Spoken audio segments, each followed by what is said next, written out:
כמה חיפשתי אותך ולא מצאתי, כמה הלב אותך אהב, כמה כאב וים דמעות ידעתי, למרות הכל לא אמרתי נואש.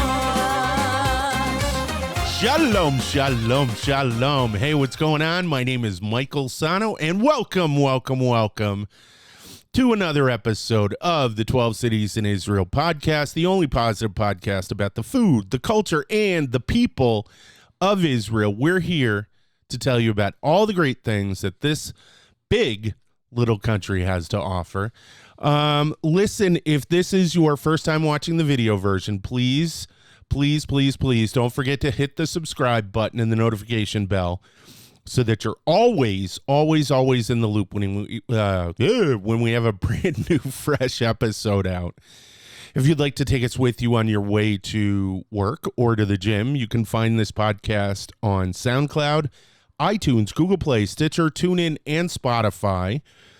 And if you'd like to help us by becoming a patron of the show, head on over to www.patreon.com/12 cities in Israel. Every donation helps us put out this awesome show, and we really appreciate all of those who do currently and all of those who will in the future. All right, this episode's going to be pretty fun, pretty exciting. It is about, in honor of the Tokyo Olympics, the 2020 Tokyo Olympics. Dun, dun, dun, dun, dun, dun, dun. We are doing an episode on Israel in the Olympics. It's a super duper rich history. So episode 35, Israel in the Olympics. So it's going to be a lot of fun. For those of you who know a little bit about the history, we will be going over 1972. For those of you who don't know, please stay tuned, keep listening, and we're going to do a remembrance. So, all right. On that note, let's give shout outs to our sponsors. And our first one is to Neviot. Neviot Plus flavored water, nature at its best taste. Neviot Plus delivers you with a true combination of health and pleasure. It's enhanced with 5 B group vitamins. It's based on Neviot natural mineral water, one of its kind in Israel. It is also naturally sweetened and low in calories. Only 35 to 40 calories per 8 fluid ounces. There are no preservatives, no color additives, and it's available in delicious, indulging flavors like apple, peach, and grape, which we have here today. So if you're in Israel, you should be drinking Neviot. For more information, head on over to their website, www.neviotglobal.com/en/home. That's www.neviotglobal.com/en/home. This stuff's awesome. Grape's one of my favorites. It's also one of my son's favorites. And if you'd like to get this water delivered to your home, our next sponsor can help you with that. They are Makolet Online. And Makolet Online's main goal is to make Israeli groceries and Judaic products affordable and available to everyone in the USA and Canada. Their online store carries items that are unavailable in most places in North America, things like tahini, Israeli chocolates, frozen borekas, which everyone loves, and the Neviot water that we have here today. At Makolet Online, you will find your favorite Israeli goods or simply enjoy brand new flavors. All of their products are kosher, and most are manufactured in Israel. So if you want the taste of Israel delivered to your home, we have something extra special for you. If you use the coupon code 12 Cities in Israel, that's the number 12 Cities in Israel, you will receive 15% off of your entire order. So head on over to Makolet Online, www.makoletonline.com, and order today. All right, so in the spirit of Olympics, we are going to roll right into our next segment. And for those of you who have been watching and listening, you know what that segment is. That is our Chamesh Ba Chamesh. Chamesh is 5. And this is the part where we give you 5 Hebrew words that are related to our topic today. And this one's going to be really fun. Some of these words you're going to know. Some of these words you're going to be like, that is not a Hebrew word. But it's Hebraized. I think that's the way you say it, Hebraized. So let's start. Our first one is, are you ready? Olympi. Now, come on, that one, Olympi. What is Olympi? Olympi is Olympic. That one was an easy one. But it's because of that, these words that are kind of transliterated from different languages. This one's from English, Olympi, which actually it's really Greek, right? But Olympi, they're easier to remember. So Olympi means Olympic. Our next one is another one that will be easy to remember, and that is atleti. Atleti. I hope I'm saying that right. Atleti, which is athletic. And holy cow, same way. It comes over from the English language, atleti. Now, our next one is a true Hebrew word. And it just dimmed, so give me one moment. And our next one is, I want to make sure I'm saying this correctly too. Yes, chazak. Chazak. And that's with a chet. So you really got to get that ch in there. Chazak. Chazak is strong. Strong, because you have to be strong to be in the Olympics. Well, I don't know. Maybe you do. Well, yeah, you do. You have to be atleti ve chazak. Ve means and. So chazak, strong. Now, our next word is a verb, and the L sound, which is a lamed, means to. So, and I want to get this one right, because this one I had to learn.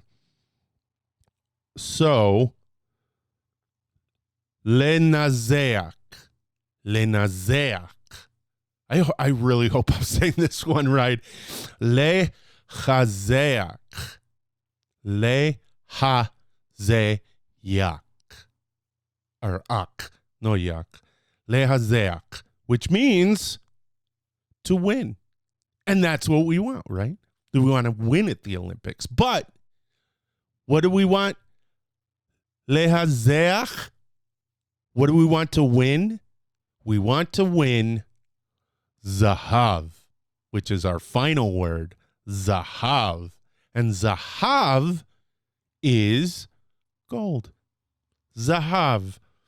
All right. That was super duper quick. I hope that's helpful. If you watch the video version, you can rewind it. But those are our words: Olympi, atleti,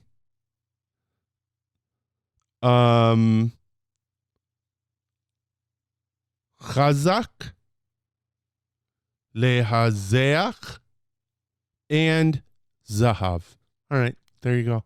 All right, into the episode. Thank you. Let me take a quick sip of coffee, and then I will go over my mountain of notes with you. It's really going to be fun, so hold on. So, all right. So the Olympics. I don't know if you know this, but Israel has won quite a number of medals. And I'm going to go over all those. I think I'm going to have to wind up going over those in the latter half. But what I'm going to do right now is we're going to go over some of the history of Israel in the Olympics. Now, They have competed. Israel has competed as a country since 1952 in the Olympics. Okay. So that's pretty much almost the entire span of the country's existence. So that's pretty great. But what's interesting, so the Israeli Olympic Committee, though, was formed a lot earlier than that. It was formed about like 1 year less than 20 years. So 19 years prior to that, during the Palestinian Mandate in 1933. And it is named. So wait a minute. So we have some stuff here. So it was formed as part of a union. Okay. But it was formed under what's called Maccabi. Now, Maccabi is part of a larger movement, part of a larger athletic movement. So I have to give you a little bit of Eastern European Jewish history. Not a whole lot, but just some. And that's why I was kind of hesitating, because it in the beginning, because it takes such a little convoluted path. So you had all of these groups that were trying to, and I've talked about this in another episode when I was talking about fitness in Israel. You have Jewish masculinity, masculine Judaism. That's what it's called. Now, it's not a religious movement. It's more of a social and cultural movement that existed at the turn of the century and prior to the turn of the century to combat a lot of the anti-Semitic tropes that were in existence about, and some of those even exist today, till today. And I don't mean they exist in a horrible anti-Semitic white national discourse. They exist in Jewish culture today, to some degree. I would like to think that with everything that's been going on, and with the alley racemans who have competed and won gold, that we're erasing this paradigm. But muscular Judaism was developed because there was this trope. A trope is a concept that gains steam within the minds of people, and it was this idea that Jews were unathletic, Jews were incapable of being, Jews were weak, not able to compete, not able to do manual labor, not able to do X, Y, or Z. Anything that dealt with the physical expression of the body. We know, of course, that that's not true. But, I mean, there's even a Family Guy joke where Stewie, one of the characters, kicks a ball and winds up getting the number one athlete in the school thing. So it exists. It's garbage.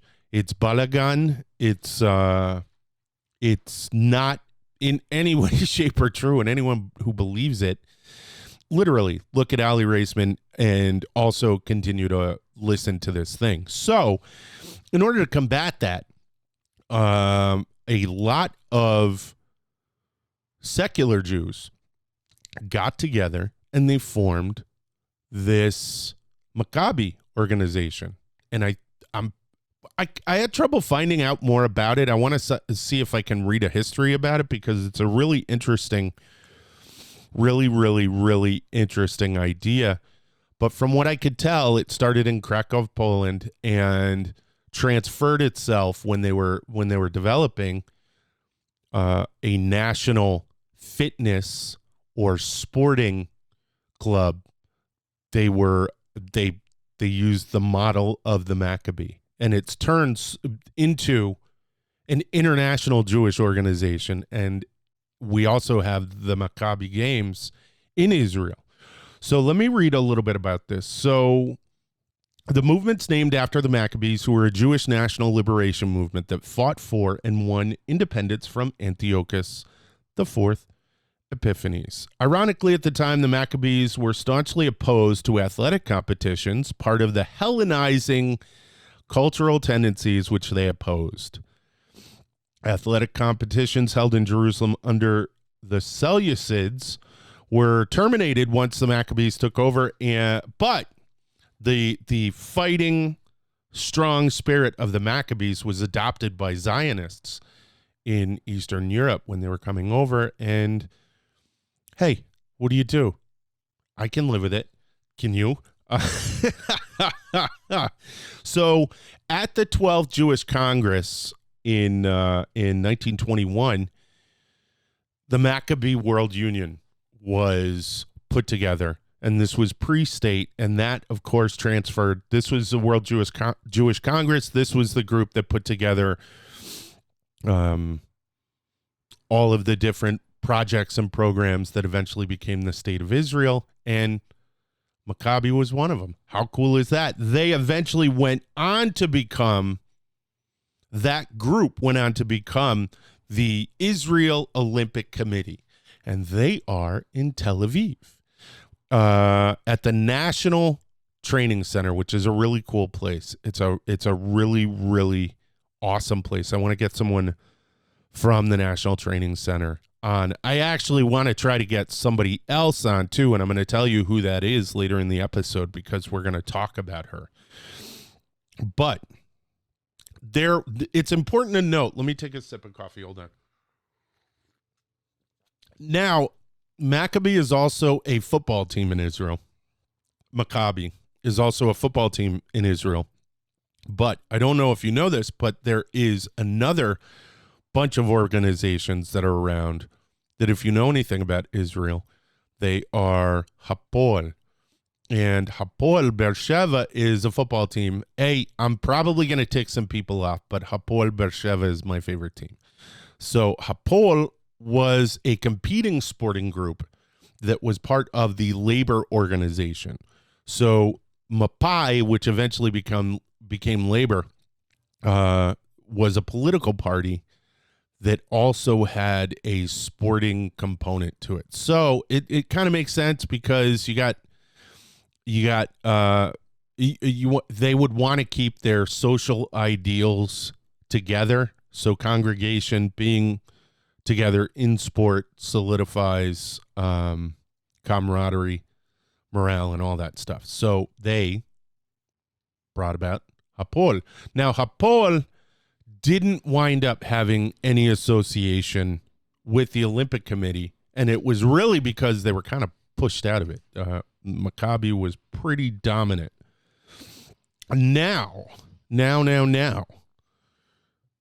Israel has sent a team to each of the Summer Olympic Games, like I said, since 1952, except for 1980 when they boycotted the Summer Olympics along with the United States. We're only talking about the Summer Olympics. I can do another one on the Winter Olympics, but they also boycotted the Winter Olympics in the U.S.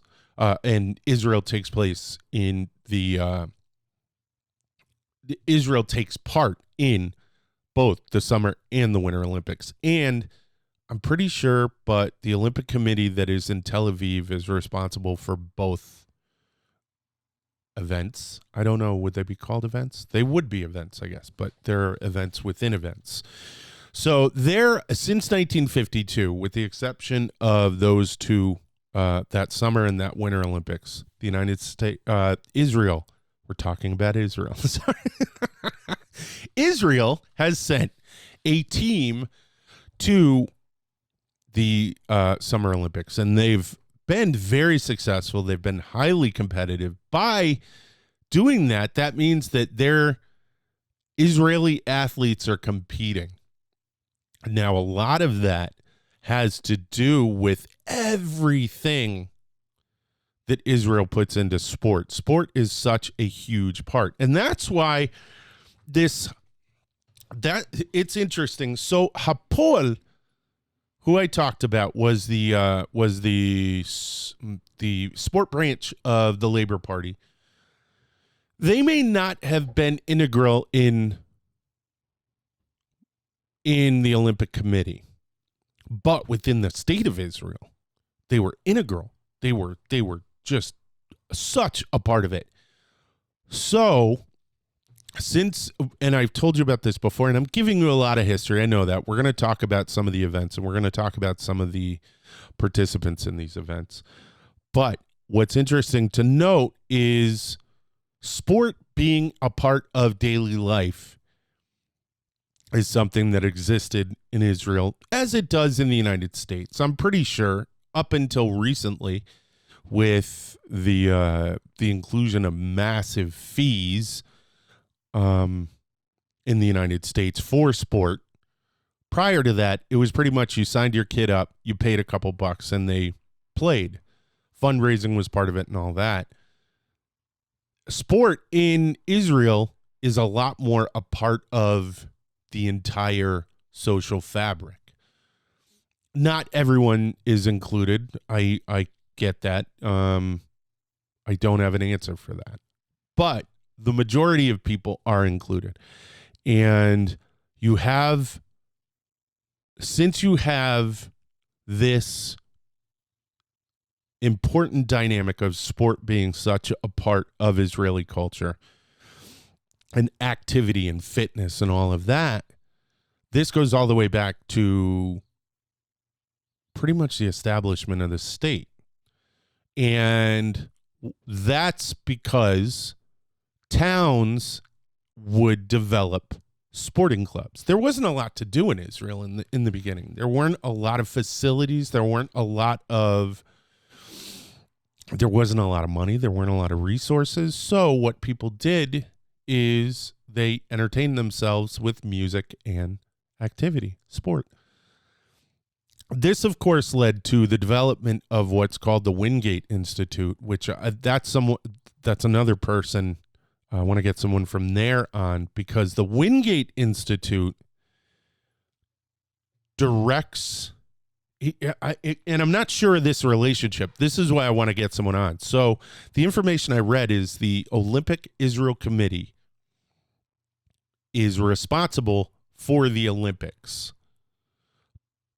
And the National Training Center is a part of the Wingate Institute. So I'm interested what that relationship is. And I know the Wingate Institute has some premier facilities. They have a lot of pitches, fields, sporting fields. They have an Olympic-sized swimming pool. They have some of the best physical therapy, rehab, sports psychology, all that stuff. It's really, really incredible. And because of that, the National Training Center has access to all of that. But the National Training Center also has its own facilities. So, all right. I am at the halfway point, and all I feel like I babbled. But hold on. No, wait. So before we get to the shout outs, I wanted to give you some information about what the Israeli International Committee does. Now, they are mainly responsible for organizing and preparing Israel's athletes for the Olympic Games, and also for other competitions that are under the auspices of the International Olympic Committee. So all of the different events that the qualifying events and all of that. The Olympic Committee is also the sole authority to decide on the composition of Israel's Olympic delegation at the Summer and Winter Olympics. So basically they pick who's on the team, what teams even compete. I'm assuming. I know the first one's right. They pick who's on the team. So you're going to be on the team, you're going to be on the team, you're going to be on the team. Of course, they all have to qualify, but if they have, let's say they have 10 people who qualify, but only 5 can be on the team, the Olympic Committee for Israel picks who's on the team. Now, this one I thought was pretty interesting. So in 1984, the Olympic Committee with the Sports Authority, which is apparently today the Sports Administration, and the Sports Betting Board established the Elite Sports Department, the professional arm that helps prepare the athletes for the Olympic Games. The Elite Sports Department also pays close attention to the success at important competitions, including World Championships and European Championships. And beyond the culture of sport and Olympism, which I didn't even know was a word, the Olympic Committee also judges the achievements at the Olympic Games with the emphasis on winning medals and reaching Olympic finals. Now, Israel was not officially recognized by the International Olympic Committee until 1952, but this was also, and it was because, so there was an Olympics in 1948. They didn't compete in the 1948 Olympics because there is a process. It's not, they weren't snubbed.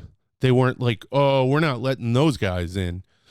We've heard all about you guys and you're troublemakers. So no, it was nothing like that. There is a process. It takes time. There's paperwork, bureaucracy, and we're talking post-World War II. So this isn't the information age. So it took time, and it wasn't until 1952. So this is where I'm going to pause. And I am going to give our mid-episode shout-out. So our first one is from iConnect. iConnect, engagement with Israel that earns you rewards. iConnect is a website dedicated to teaching you more about Israel. It's also a social gaming platform where you can play, earn points, and receive cool prizes all for free. While you're there, you will connect with Israel by engaging with all of iConnect's numerous articles, games, quizzes, polls, and more. Now, why should you play? Because iConnect's unique platform introduces you to Israel in a fun, exciting, and most importantly, rewarding way, all while working towards giving you a once-in-a-lifetime experience. So head on over to www.iconnect.co.il. That's www.iconnect.co.il and start playing now. Our next one is from IsraelPhones. So IsraelPhones is the leading provider of communication devices for people traveling to Israel, and they offer SIM cards, mobile phone rentals, and Wi-Fi devices, which are mobile Wi-Fi hotspots, and serve the connectivity needs of tour groups, synagogues, schools, community missions, study programs, and individuals visiting their family and friends, supplying you with all of the mobile phone equipment that you'll need on your next trip to Israel. Now, for those of you who have used IsraelPhones, they have a bunch of new plans for Israel that give you a much better bang for your buck. You now get much more data at an affordable price with unlimited calls and texts in Israel and international calling to the U.S. included. 30 gigabytes is only $29. 50 gigabytes is only $39. And these plans are valid for 30 days, a 10% discount for stays over 90 days. With their new iConnect Israel Rewards program, you can get a $15 credit to cover the cost of the SIM card just for signing up. You can join iConnect Israel right now and start earning points towards great rewards. Also, because of watching this show, if you use the coupon code 12 Cities in Israel, you will get a free SIM card, which is a $15 value if you spend $30 or more on their site. So if you want to use that, 12 Cities in Israel, the number 12 cities in Israel, you can use that, or you can use the rewards program. But either way, you should do it now. So go on over to IsraelPhones, www.israelphones.com, and check it out. All right. Thank you guys. IsraelPhones and iConnect. And we are going to move into the second half of this show. And this, now that I've given you the history, now that I've given you the background, I've given you everything. Well, not everything, but I've given you enough to make you dangerous. So now we're going to talk about recent history. We're going to talk about how Israel has done in the Olympics, what they've done in the Olympics, what they've medaled, and a little bit more. So hold on. Let me take a sip real quick. So for those of you who don't know, Israel has gotten, guess how many medals? I'm going to count to 5, and you tell me if you're right. 5, 4, 3, 2, 1. 9. Israel has won 9 medals in the Olympics. You go, Israel. Way to go. Oh, I'm so proud. Now, what have they won them in? Well, they have won 1 gold, and that was in sailing. They have won 1 silver, and that was in, are you ready?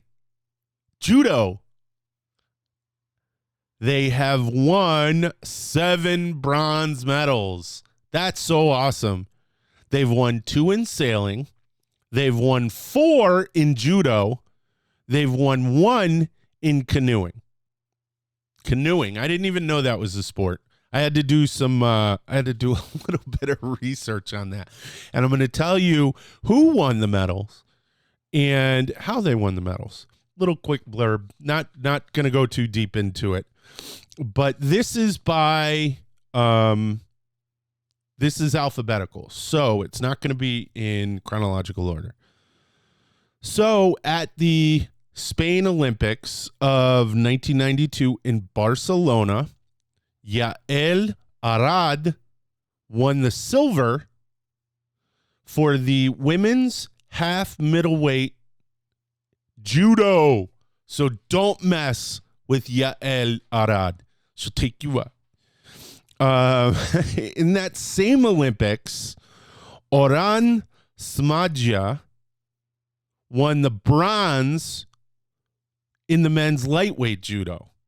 So he's a force to be reckoned with as well.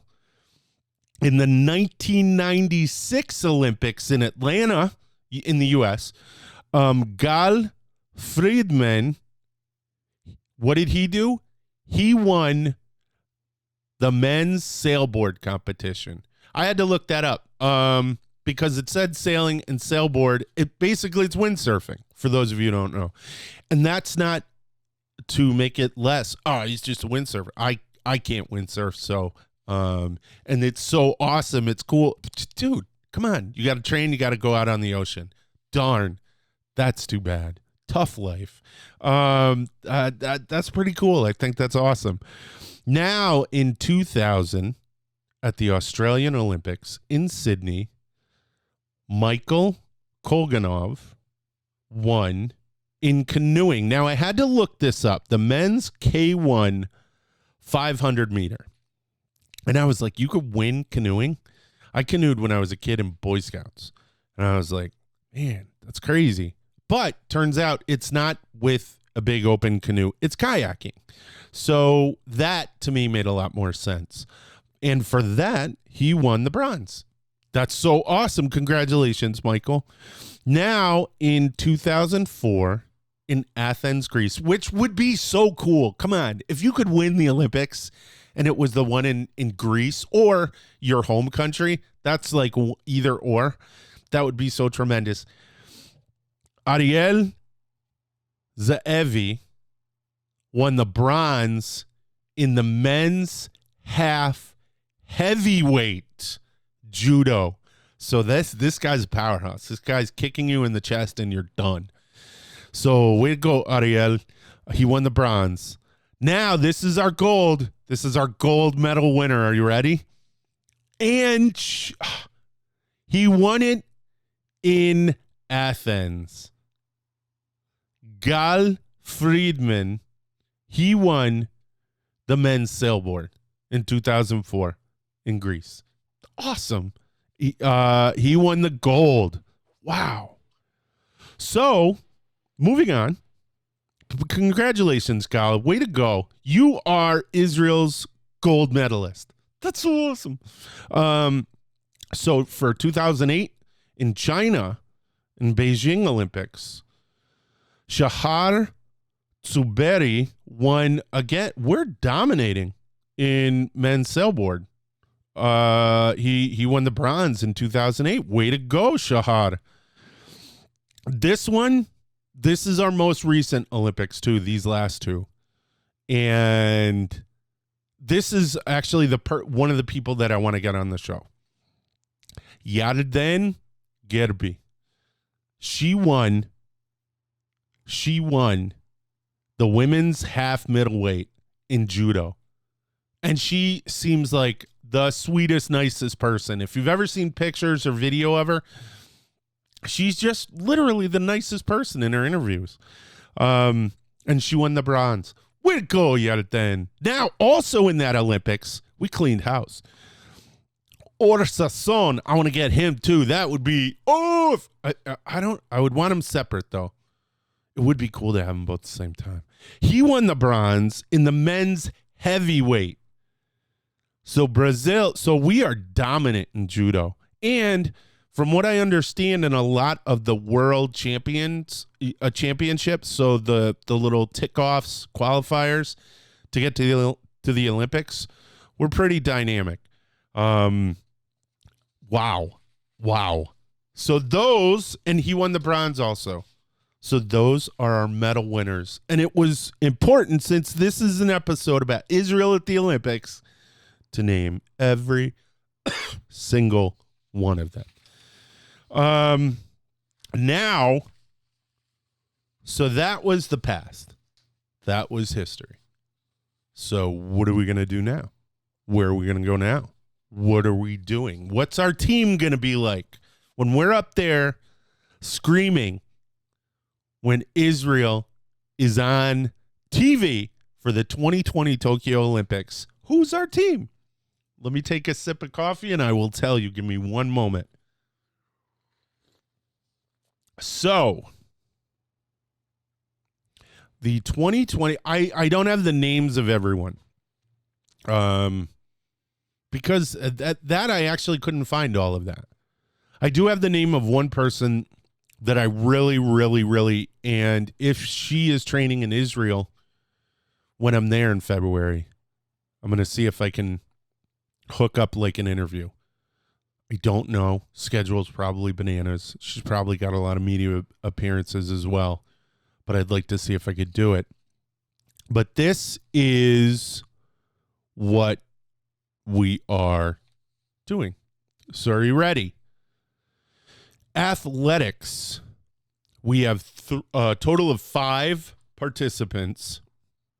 And athletics is, from what it looks like, I think I looked into this. Athletics is track and field, running, marathon. I'm pretty sure, I think these people are marathoners. We have 3 men competing, and we have 2 women competing. I don't know who they are. I'm sorry. Israel has a baseball team competing in the Olympics. What? Awesome. So we have 24 people on the team. It's a men's team. I'm sorry. Women, but there are no women competitors, it appears. Yeah, right? I think it's women's softball in the Olympics, but I don't even know that. But yes, men's baseball. There is a team, 24 people. But our next group of competitors is actually not a group. It is an individual. And she will be representing Israel in cycling. So I don't know how long it is, how far it is, but boom, you go. Now, we also have an equestrian team. And as of right now, that the composition of that team is to be determined. I don't know if they're qualifying all the way up until, but it just said to be determined. But we have a total of 3 competitors. To be determined are they men or women? I don't know if they're separated by gender, but we're going to move on. So we will be competing in gymnastics, which is awesome. Because I'm super duper psyched about, I get really bananas when gymnastics comes on. So I go to the gym and exercise with, gymnastic rings to do like just all kinds of stuff. And I love it and I live it. And I'm in the process of trying to do new moves on those gymnastics rings. And to do that, I need to learn how to do a split. And I'm actually making progress. So I am obsessed with the gymnastics portion. Of the team, which will be a total of 9, we have 2 men and 7 women. So it's going to be awesome. We're going to clean their clocks. And our next one, which from our medal winners, you already know we're strong. Sailing. So we have 4 competitors. We have 1 man and 3 female competitors in the women's sailing portion. So that's awesome. We have shooting. So there is shooting, competitive shooting. I think I did. I looked this up and it is air rifle marksmanship or something like that. And we have 1 man going representing Israel. So you go. Shoot your way to gold. Hey, dude, probably have to pay for that now. I'm selling it. Shoot your way to gold. Our next one is surfing. What? Awesome. Surfing is in the Olympics. I had no idea. So, and Israel's being represented by a woman. So that's awesome. So that is a demanding, awesome sport. I am so excited. In swimming, we actually have a big representation. We have 6 swimmers for Israel. We have 4 men and 2 women.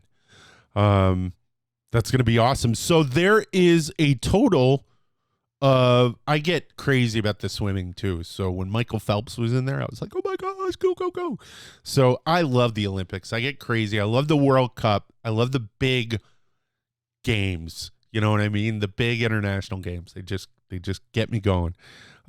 So in total, the 2020 Israel Olympic team has 35 men and 16 women for a total of 54 competitors. That means 54 Israelis qualified for the Olympics. For the Olympics. What? That's awesome. You go. Oh, I love this. I love that. I'm getting excited. I'm really excited about the Olympics coming. So, but the one that I'm most excited about, hold on one sec. The one I'm most excited about, and I watched a video about this, is Lenoy Ashram. And she is a 20-year-old woman who is competing in rhythmic gymnastics. Now, I know about gymnastics, but I had never heard of rhythmic gymnastics. And it's out of control. So not only is this young woman an athlete, she's an athlete in something that requires coordination that 99% of the world cannot do. And apparently the Russians really dominate this. So, but she's favored to score like super duper high. Now, if for those of you who know anything about Olympic gymnastics, there's a floor routine, and you've seen it.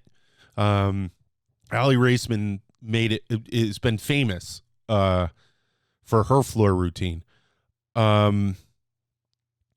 Imagine doing that while balancing a ball and never dropping the ball, or twirling a hula hoop and the hula hoop never hits the ground, or flipping these little clubs, these little, like, they look like drumsticks with heads on the big, and flipping them around, but they can never stop. It's amazing. And she's amazing at this. She's one of the world's top competitors. She is the 2017 world all-around bronze medalist and the 2018 world all-around silver medalist and the 2019 European Games all-around silver medalist. Because Israel is part of a lot of European leagues. She's going to do awesome. You go. Oh my gosh. Linoy, we're all behind you. Team Israel, we are all behind you. You go. Sorry, I got really excited. All right. Now that I brought the joy, I have to take it down a notch because I have to talk about something. In talking about Israel and the Olympics, I need to talk about 1972. And I might cry a little bit. So, in 1972, members of a Palestinian terrorist organization called Black September broke into the dorms and murdered a number of the Israeli national team. I'm not here to talk about the politics. I'm not. I'm here to remember them. And that all the history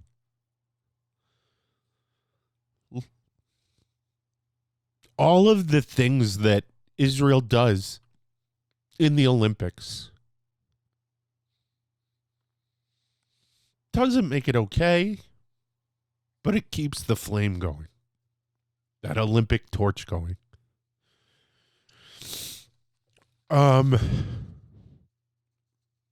What kills me about this is these 11 beautiful souls were killed. And it wasn't until 2016, 2 days before the 2016 Olympics, that the International Olympic Committee officially honored those killed.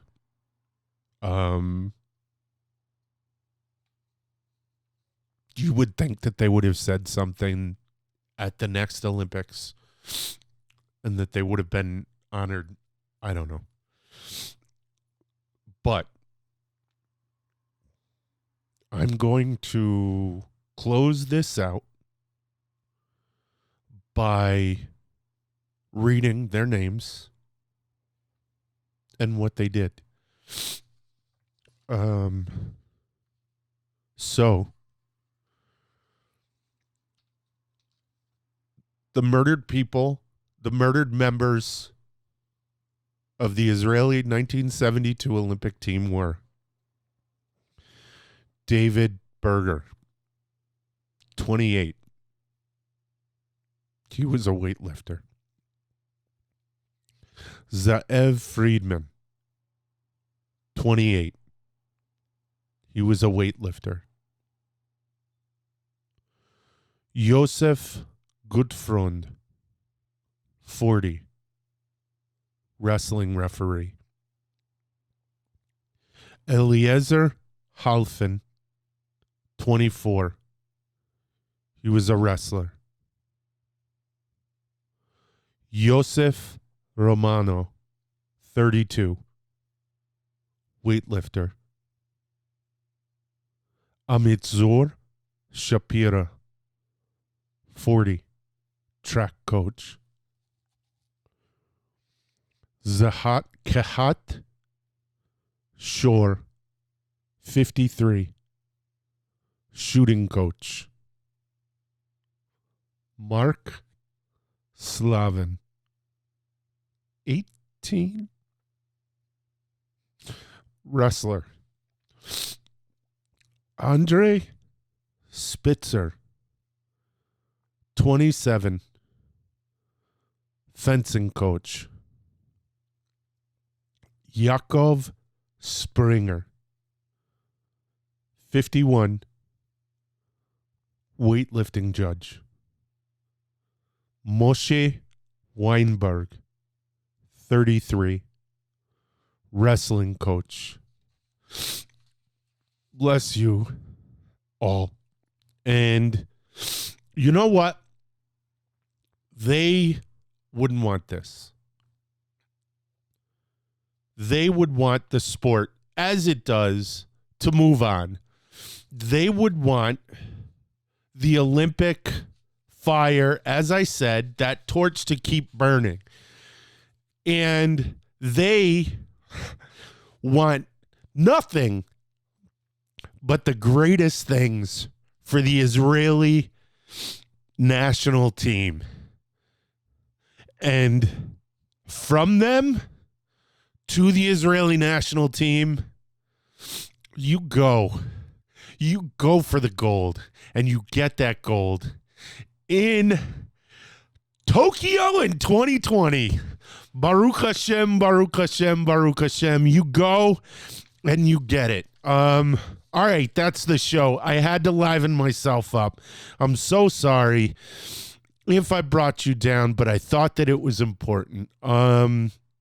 From my heart to the heart of the Olympic national team, and to every family of every competitor and everyone associated who has ever been involved. We're with you. All right. Thank you so much for joining us for the 12 Cities in Israel podcast. Don't forget to subscribe to our feed and become a part of the 12 Cities in Israel community. You can find this podcast on SoundCloud, iTunes, Google Play, Stitcher, TuneIn, and Spotify. And we'll be bringing you a brand new podcast every week, so keep your eyes out for that. Also, to help support this podcast, as I said in the beginning, you can visit our Patreon page and become a regular donor. You can find that page at www.patreon.com/12 Cities in Israel. And as I said, that's the number 12 cities in Israel. Also, please, please, please visit our YouTube channel, where you can see a video version of this podcast if you're listening, plus other videos that we have produced, including our full-length travel episode of my favorite place, the city of Beersheba in southern Israel. While you're there, please don't forget to hit the subscribe button and the notification bell. You can also check us out at our website, www.12citiesinisrael.com, on our Facebook page and on Instagram, where every day I post a brand new photo, or at least try to, of our trips to Israel. And also check us out on Twitter, where I'm tweeting. So, all right, that's it. Toda raba, להתראות, ויאללה ביי.